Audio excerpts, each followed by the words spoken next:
আসসালামু আলাইকুম ওয়া রাহমাতুল্লাহি ওয়া বারাকাতুহু। দূরে কাছে দেশে বিদেশে যে যেখানে আছেন সকলকে আমার আন্তরিক ভালোবাসা ও শুভেচ্ছা। আলহামদুলিল্লাহ, আল্লাহর দয়াতে আমি ভালো আছি, ইনশাআল্লাহ আপনারাও ভালো আছেন। আল্লাহ সবাইকে ভালো রাখেন।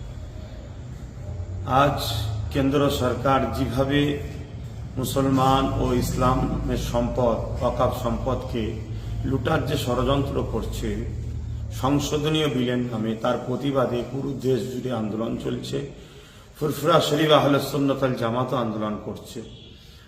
পাশাপাশি ওবিসি সংরক্ষণকে বাঁচাবার বা পূর্ণবহাল করার লক্ষ্য আমাদের আন্দোলন চলছে এবং মাদ্রাসা শিক্ষাকে ধ্বংসের দিকে যে পরিকল্পিতভাবে রাজ্য সরকার ধ্বংস করার চেষ্টা যে চালাচ্ছে, তার প্রতিবাদেও যাতে মাদ্রাসা শিক্ষা বাঁচে তার জন্য আমাদের প্রতিবাদ চলছে।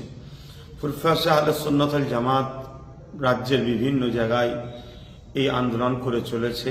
ঠিক তেমনি আগামী 24শে ডিসেম্বর পূর্ব মাদারীপুর কলাঘাট টেকার স্ট্যান্ডে দুপুর 2টো থেকে বিকাল 4টে পর্যন্ত একটা প্রতিবাদ সভা কলাঘাট ফুরফুরা আহলে সুন্নাত ওয়াল জামাত ইউনিটের পক্ষ থেকে ডাক দেওয়া হয়েছে।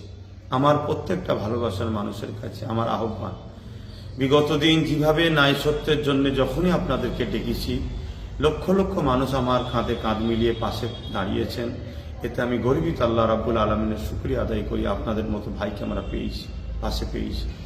ইনশাল্লাহ আগামী 24শে ডিসেম্বর আপনাদেরকে কাছে পাবো।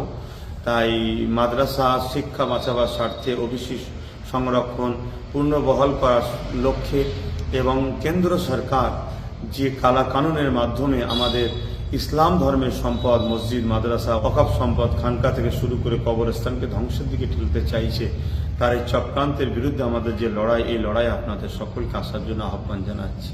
অবশ্যই মনে রাখবেন, শীতের বেলা টাইমটার দিকে দুপুর 2টো থেকে শুরু, বৈকাল 4টে পর্যন্ত ইনশাআল্লাহ হবে। আপনারা সকলে আসবেন এ আশা রাখছি। যেখানেই থাকেন সুস্থ থাকেন, ভালো থাকেন। আবার দোয়া করি আল্লাহ আমাদের সকলকে ভালো রাখেন। আল্লাহ হাফেজ।